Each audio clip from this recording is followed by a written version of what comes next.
Hello and welcome to Cinema Teesside. I'm going to review the Babadook today. There will be spoilers, so sorry. Uh, Basically, the Babadook is a tale of grief and love, and how can one can seriously affect the other. It's director Jennifer Kent's first main feature. She has had previous short films such as the short film Monster, and it has been making waves at the Sundance Film Festival, with critics are absolutely loving it. It's an Australian film, and it features two main characters who are dealing with the grief of losing their husband and father. Um, Amelia, played by Essie Davis, is the single mother of a child called a 6-year-old child, Samuel, who is played by Noah Wiseman. Um, they both are dealing with the death of the husband in two very different ways.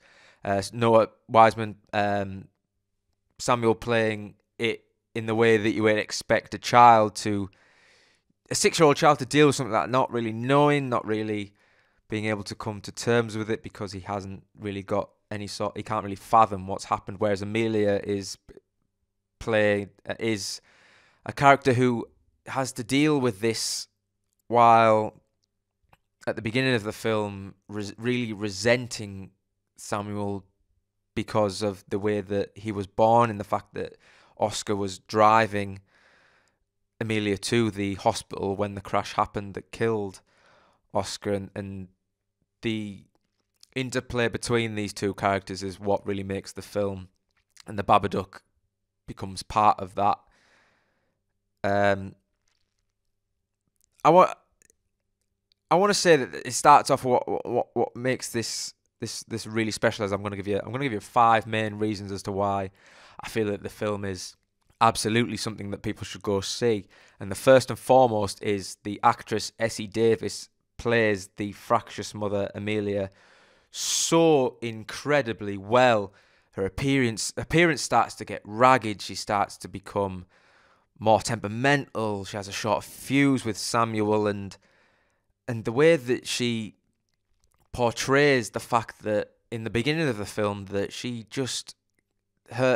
distances herself from Samuel more and more. And there's a scene in the film where he's sleeping in her bed because of his incredible obsession with imaginary monsters and all that sort of thing. And he's holding on to her, and she moves away and she separates herself, and you can almost feel the tension and the almost, I don't want to say hatred, but almost pure dislike of her own son. And throughout the film, the more and more the Babadook gets involved, you can really feel that this woman is really starting to lose the plot, and she's really starting to almost be taken over by this being. And Samuel, played like the Noah Wiseman, he as an opposite character, one that is incredibly hyperactive, one that is severely disobedient. He plays it so incredibly well. And the thing that I found with it is the character is so annoying in the beginning of the film. I found myself really wanting to just get him off the screen. He was just he screams and he gets irritating, but it really brings it almost puts you in Amelia's shoes, in the sense that you really feel how annoying and how you could in fact dislike this. I don't want nobody really wants to dislike a child, but in this sense of the film, you really can. And it works so well. I'm going to have to say point number 2 is the fact that there are no jump scares. I am sick and tired of films reliant upon jump scares, to the point where you can just sense when one's coming. I mean, me as a severe horror fan, I've been watching horror films all my life. It doesn't affect me anymore. You go to cinema and you can hear the women in the background squealing and screeching and, don't go in there.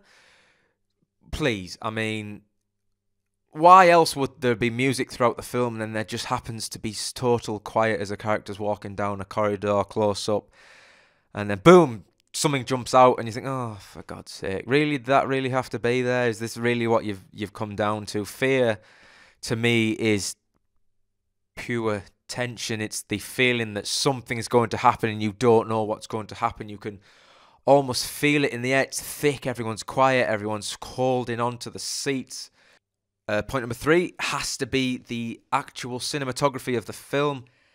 Everything within the film, the whole aura of the film and the colour scheme is very much shades of black and white. And what this does is helps to bring the bleakness of the situation that these two characters are in to you. The house is ragged. The car she drives, an old Volvo by the looks of things, and with everything being a different shade of black and white, it makes it almost seem that everything is even worse and even more dreadful. Point number 4, the dream sequences within the film are excellent. Throughout the film, the dream sequences get more and more elaborate and surreal, and she'll fall asleep at the TV, and the TV show will become creepier with really 1920s style clowns and images of the Babadook popping up, and it just really helps to bring the mental state of the character that she plays to life, and it helps to really bring the audience to the point where we know that, wow, this woman is suffering and she is on her way out of her mind. And point number 5 has to be the Babadook itself. It's something different. It's so creepy. It almost encapsulates the idea and the way that Nosferatu, and its long fingernails and its creepy white face and its teeth and its eyes, and the way that it doesn't have to be on screen all of the time to make you appreciate that it's there. Just the knocking, the voice, the book, the book is so creepy, the way it's drawn, it's aggressive charcoal images. There's a scene in the film where she attempts to kill off the book and she rips it to shreds, and then she finds it again, obviously as because it's a horror film, it's not just going to disappear. But when it comes back, it's almost crudely thrown back together, but with new additions. And the new additions are the way that the woman is going to progress. We get a drawn image of the woman killing the dog that they own with the neck snapping, and she'll turn the page and the next bit will be her squeezing Samuel's neck. And then the final page is her with a knife, and the character on the page cuts its own neck, and it drips red, crudely drawn blood, but the crudely drawn of it really brings out what it's about. Now, with all films, as we know, no film is perfect, as much as people may say that, for example, Citizen Kane is 99-100% Rotten Tomatoes throughout. The thing that really gets me about this film is the ending of the film. If you haven't seen it and you don't want to ruin the ending, I know I've already spoken of it, but if you don't want to ruin the ending, please fast forward a little bit, turn the volume down, do something, eat a sandwich, I don't know. The Babadook is defeated by, first of all, the woman dispelling the Babadook in the most cliched possible way, in the sense that she throws it up like black gunge. Really, I mean, how many times have we seen this before where black gunge expels from someone's mouth and that's the way that the demons got rid of? From that, the Babadook becomes almost a pet, the way that in Shaun of the Dead that Ed's thrown in the shed and he plays PlayStation with him for a little bit. They feed it worms and it lives in the basement. How is that an ending of any film? I mean, the way they went through the film with the fact that the Babadook became worse and worse as she became more and more unhinged, I thought that was the perfect way to keep that film going.